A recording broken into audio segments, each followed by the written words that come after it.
오늘 이 밤에도 하나님이 심령이 가난한 여러분들에게 주의 은택을 준비하시는 밤이 되기를 축복합니다.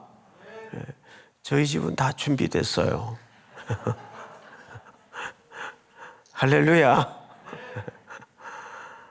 참 좋은 이름이에요.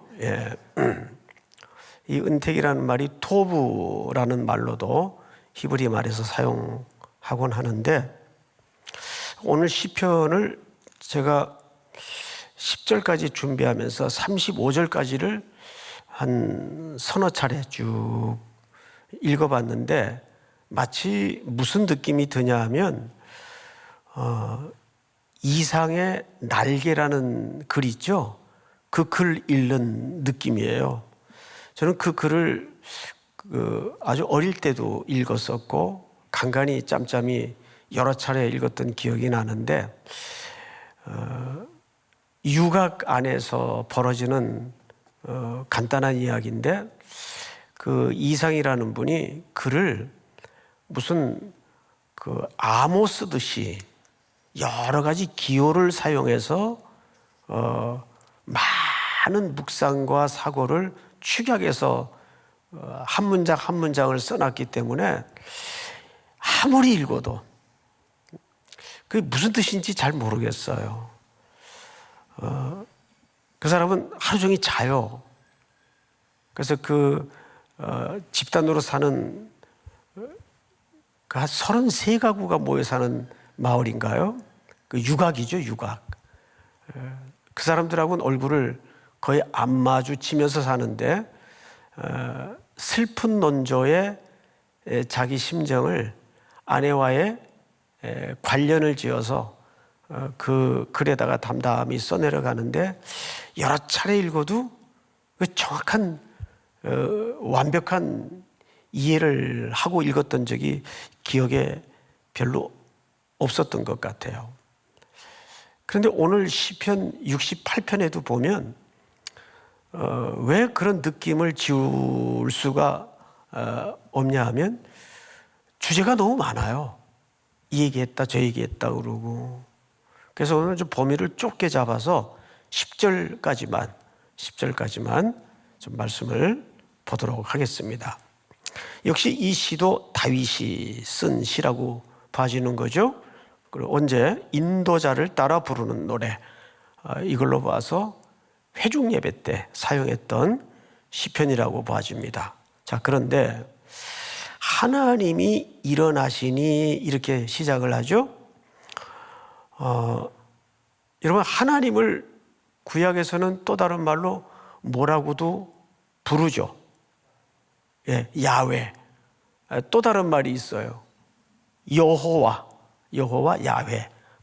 같은 의미일 텐데, 사실 우리말도 기역, 리을, 디귿, 아야, 어여, 오요, 자음과 모음이 합해져서 발음이 나고 문장이 되고 단어가 되고 의미를 담아내는 매우 체계적이고 세계 유례가 없는 과학적인 글자입니다.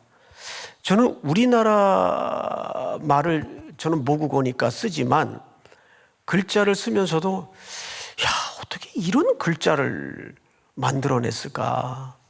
이 민족이 정말 독특하다, 대단하다는 생각이 드는데, 근데 세상 맥락한 글자가 히브리어예요. 히브리어는 자음밖에는 없어요. 그래서 우리가 보통 알고 있는 여호와, 이게 원래 히브리어 발음 그대로가 아닙니다. 이 발음은 캐톨릭 신부가 쓴 글인데, 사실 입술과 혀로 내기가 불가능한 발음이에요. 우선 우리가 여호와라는 히브리 말이 어떻게 그려야 되는가, 한번 그냥 그림만 한번, 글자이긴 한데 우리에겐 거의 그림 수준이니까 한번 보십시다. 그리고 여러분, 히브리어는 거꾸로 써나가는 거 아시죠? 읽기도 거꾸로 써요. 자, 그러면 뒤에 제대로 떴나요? 제대로 떴습니다. 맨 앞에 글자가 이렇게 콤마 찍듯이 점 하나가 찍혀 있죠. 이게 이제 요드예요. 요드. 요드라는 단어인데 이것이 예흐와. 제가 겨우 저 나름대로 낸 발음이 예흐와. 근데 이 발음이 정확한 발음이 아니에요. 그래서 히브리 사람이 낸 그 사운드를 한번 여러분들이 들어보세요. 들어보세요.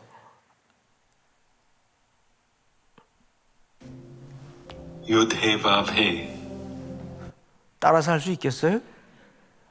그러니까 앞에 요두가 붙어 있으니까 이렇게 발음을 해버리는데 이 발음은 실질적으로 혀나 입술의 움직임과 구조로서 낼 수 있는 발음이 아니고 정확하게 제가 학교 다닐 때 배웠던 기억으로도 우리가 숨을 뱉어서 숨소리로만 내는 발음이에요.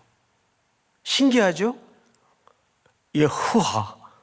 그러니까 히브리 말에는 콧구멍 소리와 숨소리로 엉켜져야만이 겨우 흉내낼 수 있는 단어들이 굉장히 많은데 대표적인 글자가 예후와. 그걸 이제 우리는 여호와, 여호와. 앞에 요두가 붙어 있으니까 이렇게 이제 발음을 하곤 하는데 정확히는 이 발음은 코로 숨을 내셔서 이 안에 숨을 뱉어서 많이 낼 수 있는 발음이에요.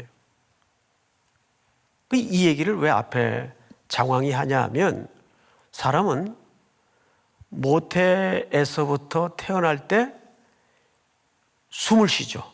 그래서 아기가 우는 이유가 고달플 세상에 등장을 괴로워서 우는 게 아니라 그 처음으로 아기의 뱃속으로 들어가는 이 세상의 공기, 그래야 사니까 그게 이제 연약한 아기에게는 아무래도 생소한 처음 들이키는 호흡이기 때문에 아프죠. 그리고 사람이 죽을 때도 마지막 이 땅에서 죽을 때도 어떻게 했다 그래요? 숨을 거두었다 그래요. 숨을 거두었다.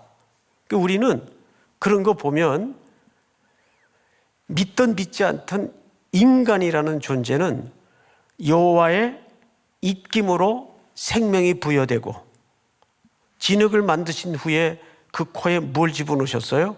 하나님의 호흡을, 생기를 집어넣으셨고 그 후에 우리는 산 영이 됐단 말이에요. 인간은 자기가 하나님을 아무리 부정하고 부인하며 살더라도 하나님이 호흡을 주지 않으면 살 수가 없는 존재예요.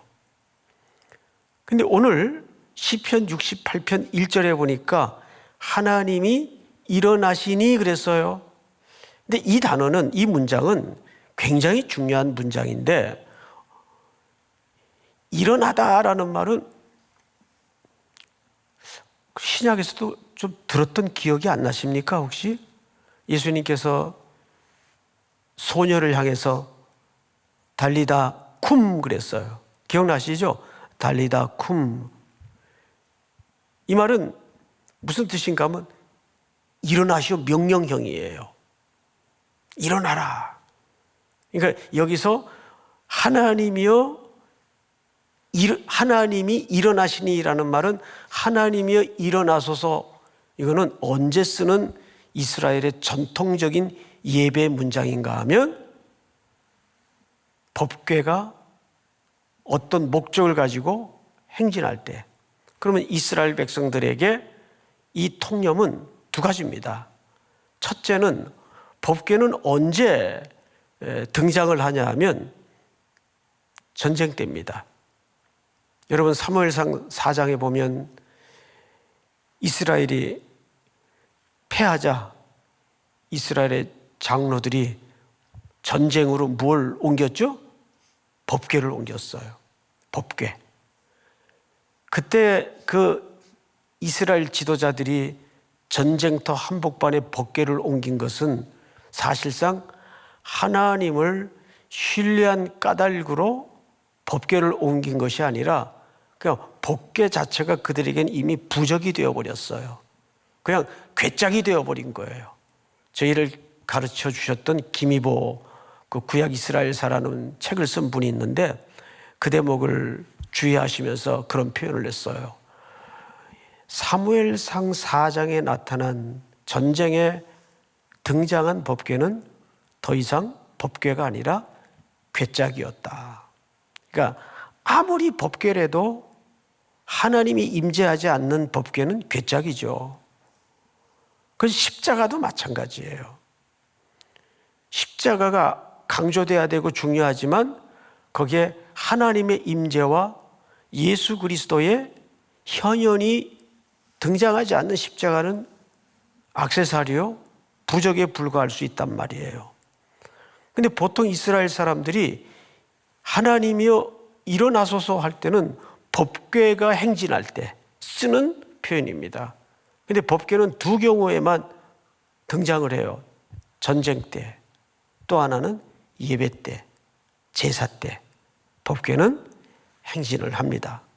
자, 그러면 그 다음 문장을 볼까요? 하나님이 일어나시니 원수들은 흩어지며 주를 미워하는 자들은 주 앞에서 도망하리이다. 자, 근데 그 하나님이 지금 왜 일어나세요? 법궤가 앞에 서고 이 하나님이 왜 일어나세요? 지금 원수를 계멸하기 위해서. 그래서 저는 오늘 10절까지 쭉 내용을 읽다 보니까 고독한 자, 가난한 자, 원통한 자를 하나님의 정의로 심판하시고 계멸하시는 모습을 보면서 모범 택시를 보는 듯 했어요. 요즘 그 수요일 목요일에 모범 택시라는 드라마를 합니다. 너무 성경만 읽지 마시고 짬짬이 드라마를 좀 보시면 설교에 많은 이해에 도움이 됩니다. 네. 그 모범 택시의 그 부제가 뭐냐 하면 그 원한을 갚아주는 거죠. 그 제목이. 그런데 아주 세단 모범 택시의 기사가 말하자면 정의의 사도죠. 그래서 억울한 사람들의 억울함을 접수받아 가지고 그 게임기 앞에 그 사람을 갖다 놔요. 네가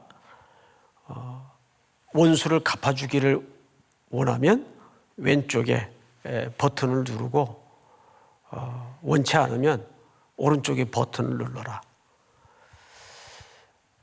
근데 한 분은 고등학생이 학폭을 당했어요. 그 억울한 사정을 안 이 모범 택시 기사가 걔를 게임기 앞에 갖다 놔요. 근데 얘가 아주 마음이 여리고 약한 아이인지라 결국 원수를 갚아 달라는 버튼을 누르지 못해요. 그러자 그 모범 택시 기사가 아이가 떠난 그 게임기 앞에 가서 자기가 파란 버튼을 눌러버려요. 그리고 그때부터 정말 가슴 졸이는 통쾌 무쌍한 복수극이 시작이 됩니다. 너무 내용은 유치해요. 하여간 권선징악이 그렇게 명확하게 구성된 드라마도 없을 거예요. 너무 유치한데 너무 통쾌한 거 있죠. 너무 통쾌한 거. 보세요 한번. 재밌어요. 그런데 오늘 하나님은 그런 모범 택시 정도가 아니라 성경을 잘 보시면 원수들은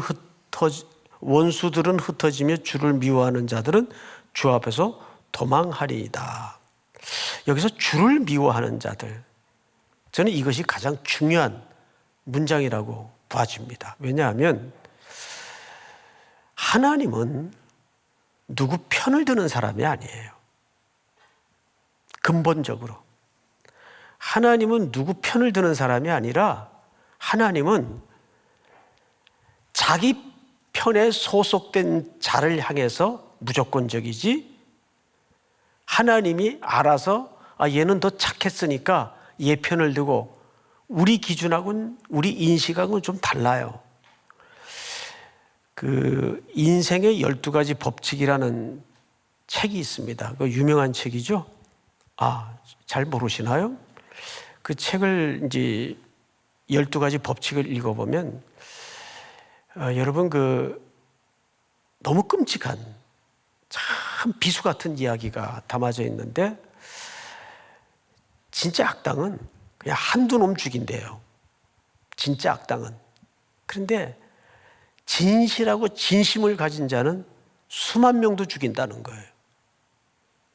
이게 세상의 정의며 왜곡된 정의라는 거죠. 여러분, 히틀러가 수만 명을 죽였어. 수만 명이 뭐예요? 수백만 명을 죽였죠. 그런데 히틀러의 글과 내용을 읽어보면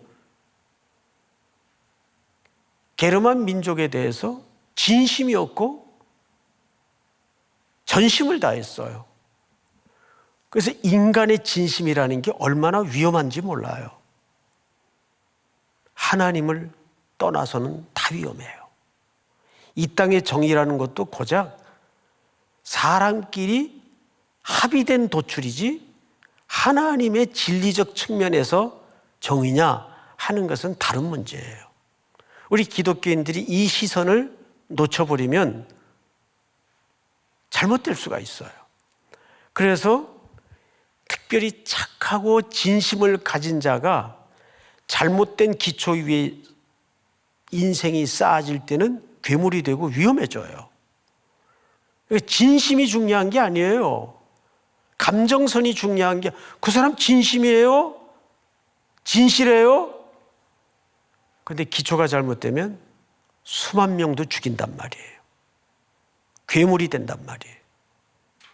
이게 우리 기독교인들에게, 하나님의 백성들에게 중요한 것은 얼마나 선한 일을 했느냐, 착한 일을 했느냐, 그 기준은 굉장히 모호한 것입니다.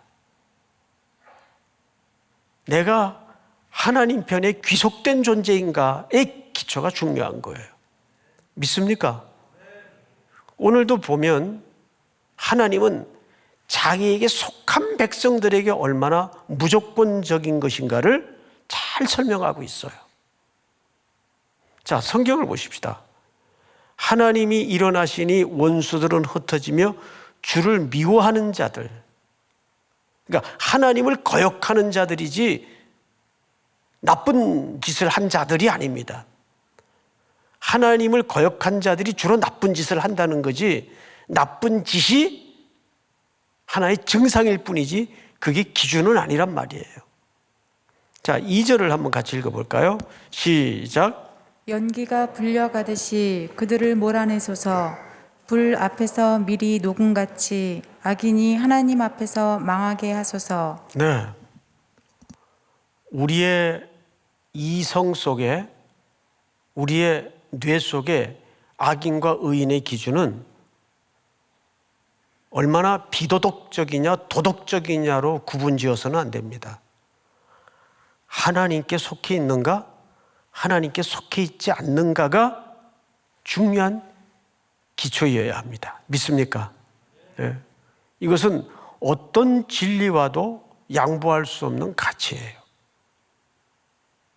자, 성경을 볼까요? 3절. 의인은 기뻐하여 하나님 앞에서 뛰놀며 기뻐하고 즐거워할지어다. 하나님께 노래하며 그의 이름을 찬양하라. 명령형으로 찬양이 명령되어 있죠.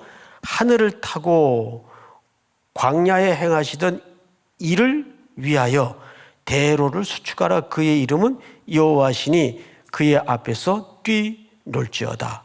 우리 5절 다 같이 한번 읽어보십시다. 시작. 그의 거룩한 처소에 계신 하나님은 고아의 아버지시며 과부의 재판장이시라. 자, 여기 그의 거룩한 처소라는 표현이 등장을 했죠. 이 처소에 대해서 학자들이 의견이 분분해요. 지상의 어떤 장소를 얘기하는 걸 거다, 아니면 천상의 어떤 장소를 얘기하는 걸 거다. 이렇게 의견이 분분해요. 그런데 보편적인 합리적인 학자들의 해석을 모아보면 이 거룩한 처소는 천상의 처소를 얘기합니다. 그러면 천상의 처소라면 이 땅에 발을 딛고 사는 하나님의 백성들에 대한 인생의 공고함은 외면되거나 관계없다는 얘기냐? 자, 여러분 좀 수고스럽지만 바로 옆에 책이니까 이사야서를 한번 좀 같이 읽어보십시다. 이사야서 6장. 이사야서 6장을 한번 다 같이 열어주세요. 다 펼치셨습니까? 1절을 보실까요? 1절. 우시야 왕이 죽던 해에, 앞을 잠깐 보실까요? 우시야 왕은 50년 넘게 이스라엘을 통치했던 절대 권력이었죠. 이 사람에게는 명과 암이 아주 분명한 사람이에요. 밝은 면이 통치 기간 내내 많았지만 마무리 즈음에는 그 모아진 권력, 집중된 힘이 그를 교만하게 만들었고 그를 결국 부패하게 만들었습니다. 그 절대 권력이 쓰러지던 해, 영원할 것만 같았던 권력이 끝이 나던 해, 내가 본즉 주께서 높이 들린 보좌에 앉으셨는데 그랬어요. 내가 본즉이라는 말은 바로 지금 그 뜻이에요. 내가 본즉, 바로 지금 본즉 주께서 높이 들린 보좌에 앉으셨는데 그의 옷자락은 성전에 가득하였고. 여러분, 지금 이사야는 궁궐 안팎에 뒤숭숭한 온갖 흉흉한 거짓과 소문 앞에 망연자실해서 홀로 하나님의 성전에 들어가 앉아요. 그리고 무너져가는 조국을, 폐허가 되어가는 조국을, 어깨를 늘어뜨린 조국을 바라보면서 기도조차 할 수 없는 절망스러운 모습으로 힘을 쭉 뺀 채, 아니 힘이 쭉 빠뜨려진 채 마치 넉나간 사람처럼 하나님 어떡합니까? 하나님 이 조국 이스라엘을 어떡합니까? 이러고 앉았는데 주께서 높이 들린 보좌에 앉은 모습을 봐요. 이사야가. 그 풍경이 기도하는 말씀을 듣는 여러분들의 물리적인 눈이 아닌 영적인 눈으로 보여지는 밤이 되었으면 좋겠어요. 그 광경을 봐요. 그런데 그 묘사를 이렇게 했어요. 보좌에 앉으셨는데 그의 옷자락은 어디에 가득했어요? 예? 이 성전은 어디 성전을 얘기할까요? 하늘 성전, 땅의 성전. 예? 땅의 성전을 얘기합니다. 그럼 보세요. 이게 무슨 얘기가 됩니까? 지금 보좌는 어디에 있어요? 하늘 성전에 있어요. 거기에 누가 앉으셨어요? 하나님이 앉으셨어요. 그런데 그 입으신 옷자락은 뭐예요? 그분이 입으신 영광이고 권위란 말이에요. 그 옷자락이 어디까지 드리워져 있어요? 땅의 성전까지 드리워져 있어요. 이 그림을 하나님은 왜 하필 무너져가는 조국 이스라엘의 슬픔 가운데 앉아있는 이사야에게 보였는가 그 말이에요. 왜? 여기에는 이런 웅장한 메시지가 담겨져 있는 겁니다. 너는 내 백성 이스라엘이 망했다고 생각하느냐? 그래서 하나님의 통치는 여기까지라고 생각하느냐? 아니다. 보좌라는 것은 뭡니까? 보좌라는 것은 통치, 심판, 영광, 세 개의 개념이 총체된 자리가 보좌입니다. 거기서 통치가 이루어지고, 거기서 심판이 이루어지고, 거기서 영광이 돌려집니다. 지금 그 보좌에 앉으신 이의 옷자락, 권위와 능력과 영광이 덧입혀진 그 상징적인 옷자락이 어디에 드려져 있다는 거예요? 이 땅의 성전에 드려져 있다는 거예요. 그 말은 뭘 이 이사야가 보았다는 얘기죠? 이사야에게 하나님이 뭘 설명하고 싶었다는 얘기죠? 여전히 내 영광은 이 땅에 있고, 내 통치는 이 땅에 통치되고 있고, 내 영광은 이 땅에 반드시 되돌려질 것이다. 믿으십니까? 그 하늘 보좌에 앉으신 이의 옷자락이 여러분 가정에도, 여러분 일터에도, 이 코로나가 모든 세계 시민을 고통스럽게 몰아넣고 있는 이 악한 상황 속에서도 그분은 여전히 통치하시고 선하시며 그 영광을 받으실 것을 반드시 믿으셔야 돼요. 그걸 보여주시는 거예요. 그래서 다시 돌아가면 시편 68편을 다시 보세요. 5절, 그의 거룩한 처소에 계신 하나님은, 이 하늘 성전을 얘기하는 거예요. 하늘 성전에 그의 거룩한 처소가 계시지만 그의 영광과 통치와 선미는 오늘도 이 땅을 경영하신단 말이에요. 그분은 어떤 하나님이세요? 고아의 아버지시요 과부의 재판장이시라. 과부는 사회적으로 늘 슬픔을 기반한 약자이기 때문에 항상 억울한 일을 당해요.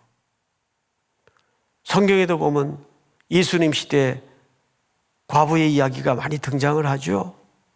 억울한 일을 당해요. 또 고아, 누군가의 돌봄이 없이는 생존이 어려운 대상들입니다. 나그네 마찬가지예요. 이게 사실은 모범택시 얘기예요. 예? 자, 그런데 6절을 제가 좀 읽겠습니다. 하나님이 고독한 자들은 가족과 함께 살게 하시며 갇힌 자들은 이끌어내사 형통하게 하시느니라. 오직 거역하는 자들의 거처는 메마른 땅이로다. 이 하나님의 긍휼의 질서에 거역하는 자들은, 그들은 결국 어디로 내쫓김을 당할 것을 암시하고 있는 거죠. 메마른 땅은 어디를 얘기할 것 같습니까? 광야입니다. 광야.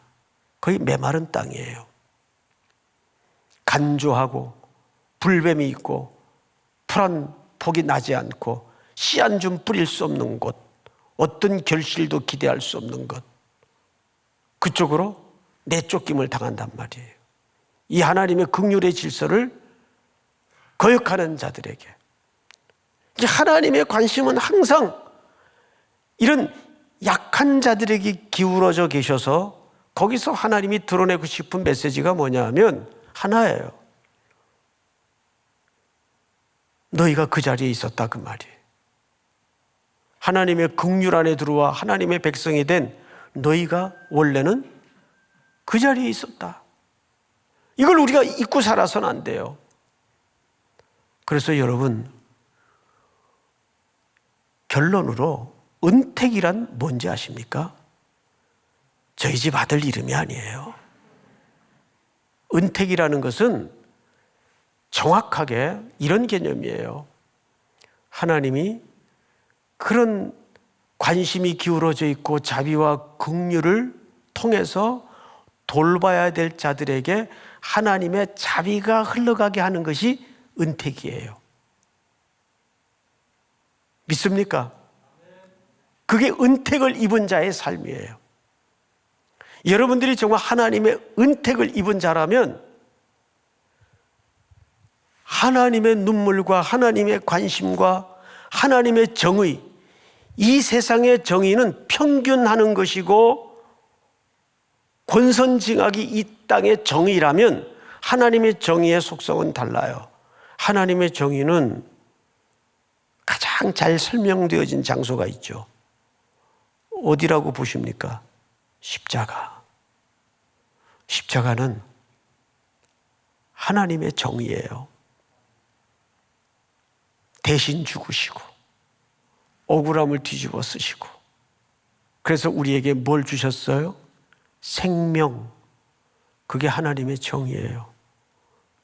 하나님의 정의는 악당을 솎아내고 벌 주고, 세상은 그걸 정의라고 할 수 있죠. 그런데 교회의 정의는 그런 세상의 정의를 흉내낸 정의여서는 안 됩니다. 교회의 정의는 유월절처럼 넘어갈 수 있고 덮어줄 수 있고, 교회의 정의는 가장 아름답게 꽃피어진 현장이 십자가의 사랑이에요. 사랑은 곧 그래서 뭐죠? 정의입니다. 그 정의로운 하나님의 행위가 은택이란 말이에요. 은택. 오늘 귀가 가렸겠지만 우리 삼일교회 모든 형제자매들은 이런 은택을 입은 자의 하나님의 정의를 실현해야 됩니다. 믿습니까? 하나님이 이미 여러분들을 그런 은택의 영역으로 부르셨을 때에는 그 삶을 소명으로 부르신 거예요. 아, 그렇구나. 기독교의 정의는 세상에 떠들고 말하는 그런 정의와는 차원이 더 한 단계 어떻게 해야 되겠다? 높아야 되겠다. 믿으십니까? 우리 찬양 하나 하십시다. 379장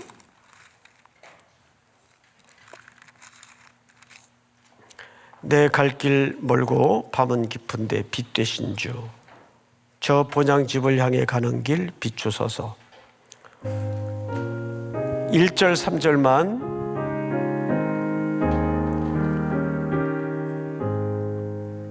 내 갈 길 멀고 밤은 깊은데 빛 되신 주, 저 본향집을 향해 가는 길 비추소서.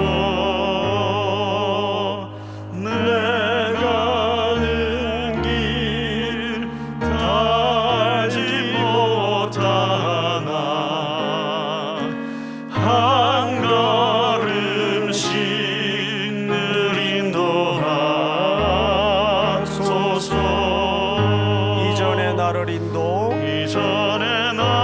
인도하신 주, 장래에도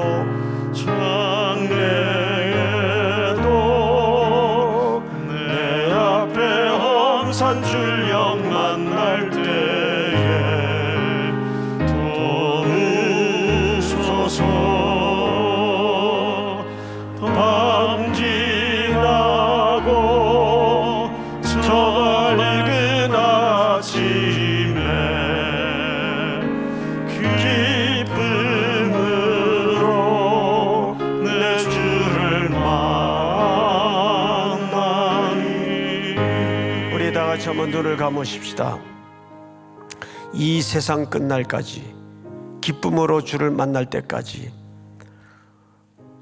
하나님의 정의를 구현하는 은택으로 부름받은 우리의 삶이 될 수 있도록 도와주시옵소서. 우리 교회는 그 사명을 감당하는 성도의 삶으로 나아가게 하여 주시옵소서. 이 땅의 사회의 정의가 아니라 하나님의 정의가 이루어지게 하여 주시옵소서. 십자가의 사랑으로 꽃피운 그 예수님의 정의를 쫓아가는 우리 성도들의 걸음이 될 수 있도록 도와주시고, 특별히 여러분들이 하나님 앞에 가지고 나온 개인적인 제목을 놓고 오늘 주신 말씀 붙잡고 그 소명회로 나아가게 하여 주시옵소서. 주여 부른 다음에 기도하십시다. 주여, 사랑하시는 하나님 아버지 감사합니다.